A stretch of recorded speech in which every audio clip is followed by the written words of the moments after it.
Assalamualaikum warahmatullahi wabarakatuh. Jadi penulis sekarang mau bahas secara umum, membahas soal kemajuan ilmu di Indonesia. Ada cukup banyak ya orang-orang yang ketika ada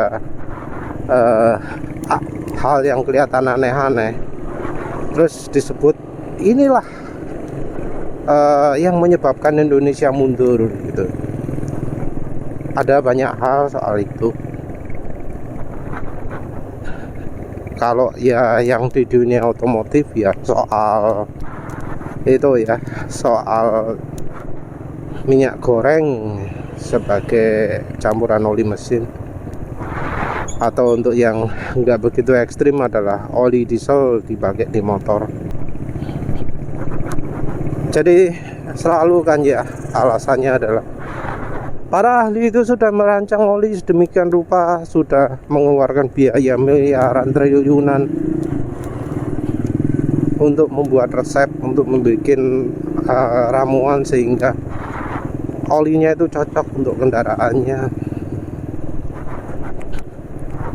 Oli motor ya pakai Jasu MA, oli motor matic pakai Jasu MP, mobil bensin pakai PCMO, mobil diesel pakai HDEO atau LDEO. Jadi anggapannya seperti itu. Hal yang sama juga berlaku untuk oli mesin. Katanya kalau memang minyak nabati itu cocok dari oli mesin, kenapa nggak ada oli mesin yang pakai bahan minyak nabati? Ya sebenarnya ada sih, ada. Cuma ini hanya tren terakhir-terakhir saja. Jadi pabrikan yang sebelumnya hanya mengeluarkan oli yang dari bahan petroleum, sekarang jadi mengeluarkan juga yang bahan nabati. Tren ini baru ya, karena misalnya Novi itu baru keluar bloknya di tahun 2020. Kemudian kayak Ravenol mengeluarkan oli bahan nabati untuk balapan di akhir tahun 2024. Jadi masih termasuk baru. Dan ketika orang itu menggunakan minyak goreng, diomongi, wah ini yang bikin Indonesia ketinggalan gitu. Minyak goreng kok dipakai untuk oli mesin? Katanya tuh minyak goreng itu dirancang ya untuk menggoreng. Minyak goreng itu diciptakan Tuhan untuk menggoreng gitu ya. Omongannya ya sombong, angkuh seperti itu ya. Dianggap kalau menggunakan minyak goreng di mesin itu menyalahi kodrat, menyalahi aturan Tuhan. Iya, sombong sekali sih itu ya. Tapi banyak yang seperti itu. Tapi poin yang kali ini adalah orang-orang itu pada ngomong gara-gara ada yang menggunakan minyak goreng sebagai oli mesin, Indonesia itu jadi mundur. Enggak cuma itu saja ya, di luar bidang otomotif. Penulis ini kan termasuk peneliti dari Free Energy. Banyak sekali orang-orang skeptis ya, banyak sekali orang-orang yang merasa lebih tahu, yang kemudian mendiskreditkan dan sekaligus ngomong bahwa orang-orang yang melakukan itu adalah orang-orang yang membawa kemunduran. Di luar negeri ada, tapi yang lebih parah adalah di Indonesia. Jadi penulis ini adalah bekas aktivis Free Energy ya. Beberapa postingan penulis masih ada di forum-forum Free Energy. Nama penulis ya syukurlah masih ada. Ya kayak Cemenita, kayak Stingo, Zapper Stingo. itu justru lebih dulu dikenal oleh orang luar daripada orang Indonesia. Penulis mulai akses di Indonesia setelah akses di luarnya hilang ya. Ya sempat dicuri juga ilmunya, seperti misalnya yang ilmunya on demand NH3 ya, amonia on demand. Itu penulis punya teori bahwa yang dilakukan oleh Stanley Meyer, orang yang terkenal dengan mesin berbahan bakar airnya, itu sebenarnya adalah menghasilkan amonia secara on demand.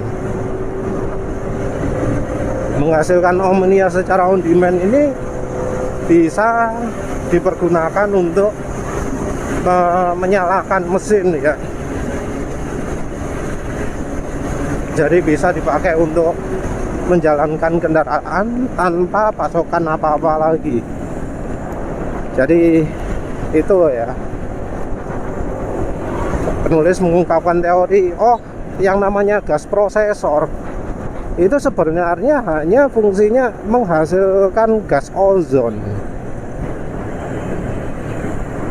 yang kemudian membuat keluaran HHO itu bereaksi dengan ozonnya atau udara bebas yang sudah diionisasi, yang kemudian hasil akhirnya adalah ya air, H2 atau NH3. Jadi sebenarnya kita nggak harus pakai gas prosesor yang rumit macam-macam, pakai laser atau apa-apa gitu ya. Cukup dengan ionizer. Untuk ionizer sendiri penulis juga ada versi yang namanya Corona Maker. Corona Maker ini membuat ion itu sangat kuat ya. Penulis pingin buat alatnya itu lupa terus ya. Wis ono aki, wis ono trafo, wis ono apa terminal ionizer.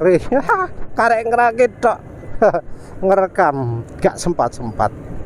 Mohon maaf ya untuk yang penulis janjikan buat ionizer gitu. Tapi berkat adanya Stingo ya, yang namanya ionizer itu jadi sangat efisien karena rangkaian Stingo sendiri sangat efisien terhadap listrik untuk menghasilkan bunga api yang tingkatnya sangat tinggi. Karena ya cara kerja Stingo itu adalah pakai spike ya, menghasilkan voltase kejut yang dipergunakan untuk menjalankan rangkaian safe runningnya. Tapi itu selain lagi, kita bahas soal Stanley Meyer aja. Nah, yang soal Stanley Meyer ini banyak ya yang skeptis ya, yang mengolok-olok. Yang jadi penyebab itu ya karena orang-orang yang melakukan replikasi itu sering banyak yang nggak memperhatikan detail. Jadi sesuatu yang aneh ya kalau yang namanya instruksi kerja itu sudah beredar lama, orang itu nggak sadar bahwa yang dimaksud oleh penciptanya itu adalah ini gitu. Jadi ada contoh ya kalau untuk Stanley Meyer ini di buku, di dokumen yang namanya Technical Brief, dia itu menjelaskan beberapa dasar teori dari alatnya dia. Jadi di penjelasan tersebut ada ya yang namanya keluaran HHO, hidrogen, itu kalau dibakar rambatan apinya terlalu cepat. Jadi yang jadi salah satu penyebab mengapa HHO itu nggak bisa langsung dipakai ya, itu adalah kalau diledakkan rambatan api HHO itu sangat cepat. Beda dengan misalnya bensin, beda dengan misalnya LPG, beda dengan misalnya alkohol. Karena memang molekulnya kan kompleks ya. Molekulnya metan, molekulnya alkohol, molekulnya bensin, itu kan rantainya panjang ya. Jadi untuk terbakar habis butuh waktu. Sementara itu H2 simple, molekulnya. Jadi untuk proses pembakarannya langsung gitu toh, nggak butuh waktu panjang. Jadi kalau soal rambatan api ini, untuk yang sering nyetel timing pasti yo sadar lah ya bahwa bensin beda, rambatan api juga bisa beda. Jadi ada yang rambatan apinya pelan, jadi timing pengapiannya harus dimajukan sekali. Ada yang rambatan apinya cepat, jadi pengapiannya nggak boleh terlalu maju. Nah, hidrogen itu pengapiannya cepat. Nah, caranya Stanley Meyer untuk memperlambat pengapian ini adalah dengan mereaksikan dengan gas yang tidak bisa terbakar, tapi lewat sesuatu yang memberikan energi tambahan. Jadi membuat ikatan atomnya lepas gitu ya. Nah, entah mengapa ya orang-orang itu kok banyak yang nggak ngeh gitu loh. Karena untuk bisa menghasilkan ikatan atom yang lepas, itu ya sebenarnya yang dibutuhkannya cuma energi. Energi itu bisa berupa panas, bisa berupa voltase, macam-macam. Intinya adalah untuk merubah molekul yang stabil menjadi ion. Dan itu yang direaksikan adalah gas yang tidak bisa terbakar. Nah, orang itu reaksinya macam-macam. Nggak ada yang kepikiran bahwa gas yang tidak bisa terbakar itu adalah nitrogen. Jadi itu sudah digambarkan ada hidrogen, terus dicampurkan gas yang tidak bisa terbakar, kemudian hasil akhirnya adalah gas yang rambatan apinya nggak terlalu kencang, rambatan apinya pelan. Nah, orang kok nggak kepikir bahwa yang namanya amonia atau NH3 itu merupakan gas yang pembakarannya, kecepatan laju apinya itu wis mirip bensin, NH3. Zaman perang dunia, yang namanya amonia itu juga pernah dijadikan bahan bakar. Dan modifikasi yang diperlukan juga nggak banyak ya. Jadi ya jelas lah dari penjelasan technical brief itu bahwa yang dimaksud dengan menggabungkan dengan gas yang tidak terbakar itu dengan nitrogen. Nah, itu kenapa kok ya banyak orang di forum itu kok nggak ada yang ngerti gitu ya. Terus ya penulis tunjukkan ternyata dicuri, diklaim sama pemilik forum freeenergy.com atau apalah, lupa penulis di blog.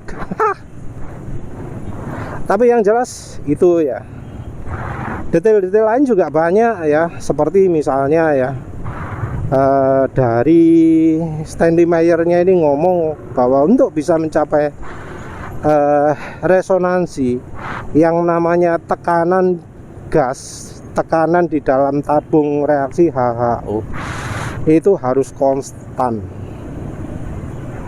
Dan ini juga diperkuat dengan pernyataannya dari Andrea Puharich ya, juga salah satu yang menemukan bahan bakar air dengan busi untuk bahan bakar air. Nah, itu juga sama menyebutkan intinya itu yang namanya konsentrasi cairan mol ya, kasarane rasio antara air dengan zat-zat yang ada di dalamnya itu harus konstan. Nah, untuk membuat konstan ini adalah sesuatu yang sangat sulit ya. Membuat tekanan udara konstan itu misalnya kalau dari HHO, kan artinya harus ada pressure valve, harus ada sesuatu yang bikin tekanannya itu konstan ya. Harus dimonitor. Terus ada yang bagian kontrolnya, bagian berubahnya. Nah, ini orang-orang di dunia nggak ada yang melakukan itu. Jadi kemudian gagal terus menyalahkan, oh ini palsu, oh ini nggak bener, ini hoax gitu ya. Ya salah satunya ya gara-gara banyak penipu ya, penipu kayak Arianto Misel itu ya. Jadi Arianto Misel itu kan dia ya, orang yang suka copy paste ya, sama seperti Diki Kurniawan ya. Ini orang-orangnya sama loh ya, promotornya sing bagian apa jenenge dari medianya siapa jenenge, lali. Jadi dulu ada Diki sopo sih, Ang Diki yang dari Ilmu Banten Lemurian gitu loh, katanya Banten kuno. Ada ini macam-macam, terus PD ini SSG itu direplikasi di aku sebagai miliknya, disebut sebagai penemuan Banten kuno gitu ya. Terus kemudian ya muncul Arianto Misel. Penulis juga sudah buat beberapa video yang menunjukkan bahwa yang diklaim sebagai temuannya Arianto Misel itu merupakan penemuannya orang lain. Pemadam api dari kulit singkong sudah mulai ada dari tahun 70-an ya. Yang sekarang penemunya ini jadi pengusaha alat pemadam kebakaran. Dan alat pemadam kebakaran ini juga katanya dipakai di Istana Buckingham di Inggris. Jadi sudah go internasional. Tapi diklaim sama Arianto Misel sebagai milik dia. Nggak kena klaim paten mungkin karena ya perlindungan paten di Indonesia terbatas. Ya mungkin juga hak patennya sudah kadaluarsa karena kan sudah lama sekali. Terus soal yang obat rambut dari jus apel itu juga penelitiannya orang lain, itu dari mahasiswa di Malang. Apa mana yang jaket anti peluru dari sabut pisang itu juga penelitian siswa SMA di Semarang mungkin ya, SMA 3 Semarang mungkin kalau nggak salah, lupa penulis. Tapi yang melakukan eksperimen, yang melakukan uji coba itu siswa SMA-nya, tapi terus mendadak bisa di take over oleh Arianto Misel. Padahal yang melakukan uji coba, melakukan eksperimen macam-macam itu siswa SMA. Ya penulis nggak paham mengapa kok Arianto Misel bisa take over mendadak gitu, terus mendadak semua temuan itu jadi milik Arianto Misel. Yang untuk soal air pun ya sebelumnya di Indonesia juga sudah ada. Yang mahasiswa FMIPA Universitas Sumatera Selatan kalau nggak salah ya. Jadi mahasiswa FMIPA itu sudah masuk media. Bahkan sampai Pertamina sudah tertarik juga. Sudah ada demo di jalan yang ditonton oleh banyak media, langsung demo depan media. Ya sama teknologinya, pakai elektrolisis juga. Tapi itu dicampur juga dengan alkohol kalau nggak salah ya. Jadi yang dielektrolisis itu bukan air tapi alkohol kalau nggak salah. Ya intinya sama saja. Dibuat untuk membuat bahan bakar lebih irit. Itu potensi besar. Sudah dihubungi Pertamina ya, tapi yo gak kabari sampai sekarang. Nah, Arianto misalnya sendiri itu banyak melakukan blunder orang-orang pemula ya. Oh iya, Arianto Misel juga punya generator penghasil listrik tanpa batas ya. Jadi diklaim itu listriknya bisa tanpa batas, bisa seterusnya. Ya tentu aja bohong ya. Karena nyebut inverter salah, nyebut macam-macam salah wis. Omongannya wong copy paste lah wis. Pengetahuan yang betul-betul basic lah. Yang namanya ilmu HHO juga gendeng ya, sampai bisa membakar 3 motor. Bikin 3 motor itu terbakar.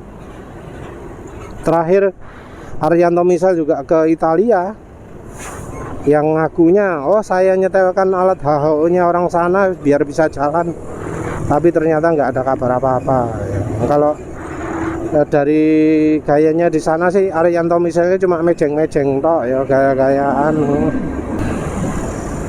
masuk media jadi kayak seakan-akan di apa jenenge dikontrak oleh Ducati, oleh Ferrari itu. Padahal yo rasanya yo enggak. Tapi yang jelas ya, Arianto Misal itu melakukan banyak kesalahan yang fatal, seperti misalnya dia nggak memperhatikan efek dari karat ya. Bahkan ya di salah satu alatnya itu bisa kita lihat sendiri, alatnya itu jadi warnanya coklat. Nah, lihat gitu sudah jelas ya bahwa nggak mungkin alat itu bisa dipakai secara terus-menerus, karena kalau nggak diperhatikan karat-karatnya yang dihasilkan dari elektrolisis itu harus dibongkar alatnya. Keberadaan karat juga menunjukkan bahwa Arianto Misal ini sembarangan dalam membuat alat elektrolisisnya. Jadi sebelum dia populer dengan Nikuba, dia juga sudah pernah muncul di TV memamerkan alat elektrolisis dia yang dipergunakan sebagai penghemat bahan bakar. Itu plastik logamnya menggunakan logam yang bisa gampang digunting pakai gunting ya. Menggunakan logam yang gampang digunting. Kalau nggak salah SS304 ya. Padahal untuk elektrolisis itu bahan yang dipergunakan nggak boleh seperti itu. Harus seamless bahan SS316L yang sudah di treatment sehingga medan magnetiknya itu rata ya. Jadi nggak segampang itu untuk bikin sel elektrolisis. Nah, Nikuba saenake dhewe. Nah, Nikuba sendiri yang versi terakhir, dia itu jelas-jelas ambil alat orang lain terus dijiplak. Jadi dia beli dari Joko Energi ya. Jadi Joko Energi itu sampai sekarang masih tetap produksi alat elektrolisis untuk menghemat bahan bakar. Dan tentunya juga dengan pelengkap alat EFI ya, Electronic Fuel Injection Enhancer kalau nggak salah. Jadi alat ini fungsinya adalah untuk mengakali ECU. Jadi biar ECU-nya nggak melakukan adaptasi ketika terjadi perubahan keluaran oksigen yang jauh lebih banyak karena sudah ada HHO-nya. Jadi karena pembakarannya lebih efisien pakai HHO, oksigen makin banyak. Kalau nggak diakali, dari ECU akan malah nambah pasokan bahan bakar. Jadi malah nggak makin irit. Yang kerasa cuma penambahan tenaga luar biasa saja. Malah keborosan bisa saja. Malah bisa berebet mungkin ya.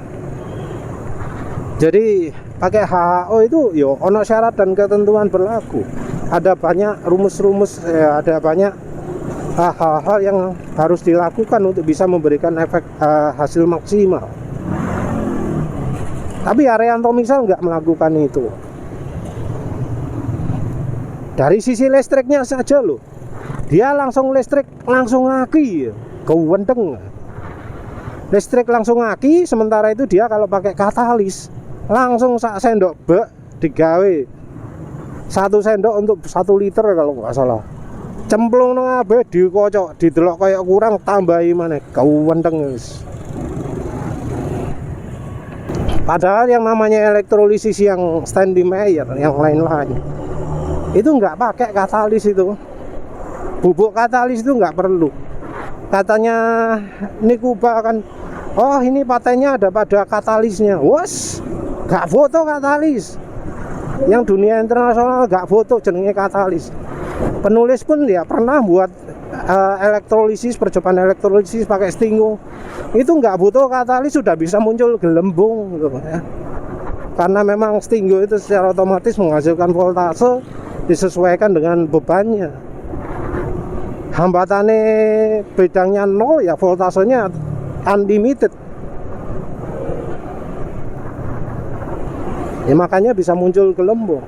Nah ini Arianto misal ngandalno katalis. Kalau pakai katalis itu, katalis sedikit pun ya bisa sampai 1 ampere listriknya. Nah dia 1 sendok penuh, wah jadi kemudian ya nggak aneh, nggak heran kalau kemudian terbakar motornya. Kenapa? Karena arusnya yang lewat ke sel elektrolisis dia terlalu besar, bisa 10 ampere lebih ya. 10 ampere itu berapa? Ya kalikan 12 lah, ya mungkin 15 lah. Kalikan 15 ya ketemunya 150 watt. Gede itu. Kabelnya gak kuat. Kalau kabelnya gak kuat apa yang terjadi? Ya terbakar kabelnya. Motornya terbakar karena pemakaian arusnya yang terlalu besar. Dan solusinya Arianto misal apa? Pakai relay. Walah. Ya gara-gara kayak Arianto misal itu jadinya orang itu jadi skeptik ya. Orang-orang yang replikasinya nggak bener, ngaku-ngaku punya free energi macam-macam, padahal itu implementasi yang salah. Terus yang analisanya juga ya kadang nggak memperhatikan ilmu aslinya bagaimana. Jadinya ya kesimpulannya saono, gak ngerti apa-apa komentar. Ya kayak contohnya ada manfaat itu kan ya, termasuk salah satu orang yang mengomentari Nikuba itu ya. Dia melakukan analisis macam-macam ya, sebenarnya dia itu salah yo. Karena kalau dia itu benar, kalau ada manfaat itu benar, maka dia itu pasti bisa mendapatkan manfaat ketika sudah mempunyai sel elektrolisis. Jadi ada manfaat itu dia punya sel elektrolisis, tapi dia gagal mendapatkan manfaat, gagal bisa dapat hasil. Padahal jelas ya, sudah banyak juga pelanggannya Joko Energi yang merasa puas. Jangankan dari Joko Energi, alat-alat elektrolisis lain pun banyak yang merasa puas. Kalau di luar negeri pun juga banyak yang merasa puas menggunakan sel elektrolisis itu. Ada manfaat gagal, terus dia ngomong, wah semua ilmu itu hoax, macam-macam. Ya repot ya. Penulis sendiri pernah ya berkomunikasi dengan salah satu orang yang berhasil. Ada yang Arno itu dia pakai Jocel, orang Belanda ya. Itu dia beneran loh ya, mesinnya jalan tanpa bensin, hanya pakai model Jocel saja. Jocel itu bukan alat elektrolisis ya, tapi dia energi beda lagi. Energinya yang ya mirip-mirip energinya cemonite atau prokapasitor ya. Nah Arno itu bisa berhasil membuat kendaraannya jalan. Dia juga sudah masuk media. Tapi Jocel itu sesuatu yang jauh lebih rumit, bahkan bisa saja mistis ya. Jadi cara kerjanya bisa saja dari jin. Tapi itu ya lain lagi. Terus yang kedua, penulis pernah ngomong sama Bedini ya, pernah ngomong langsung. Yang satu orang ini dari Amerika ya. Dia itu yang terakhir dilaporkan kena kanker. Oh ya, Bob Boyce, BOYCE. Dia ini membuat sel elektrolisis, tapi ya dia ngejarnya bukan dari selnya, tapi dari elektroniknya. Dia menggunakan toroid untuk menghasilkan energi tambahan, dan dia sudah berhasil. Ada orang yang beli dari Bob Boyce ini yang beneran bisa self charging akinya. Aki dikasih rangkaian tersebut bisa tambah banyak isinya, bolak-balik dipakai untuk kendaraan listrik anaknya ya. Sopo sing gawe iku kalau nggak salah Jos mungkin ya, dari Afrika Selatan. Nah, Boboiz ini dari sistem elektroniknya katanya kalau dipergunakan untuk elektrolisis, listriknya bisa nambah 4 kali. Kalau dipakai untuk khusus listrik bisa 10 kali. Yang masalah adalah kalau menggunakan dari listrik langsung, itu bisa menghasilkan namanya energi avalanche gitu ya. Energi avalanche itu berbahaya karena ya dia sendiri pernah petir langsung masuk rumah. Jadi katanya tandanya itu kalau ketika lampu-lampu itu warnanya jadi ungu, nah itu sudah bahaya itu. Dan yang implementasi sendiri Jos juga ngaku bahwa dia pernah sampai menghasilkan storm ya, angin topan. Jadi ya memang energi yang benar-benar kayaknya datang dari gaib ya, itu merupakan energi yang sangat mempengaruhi alam ya. Jadi itu bener, karena penulis pernah ngomong sendiri, penulis punya alatnya tapi dilarang sharing ya, karena ya penulis aku itu rangkaiannya berbahaya kalau sampai menimbulkan bencana alam seperti itu.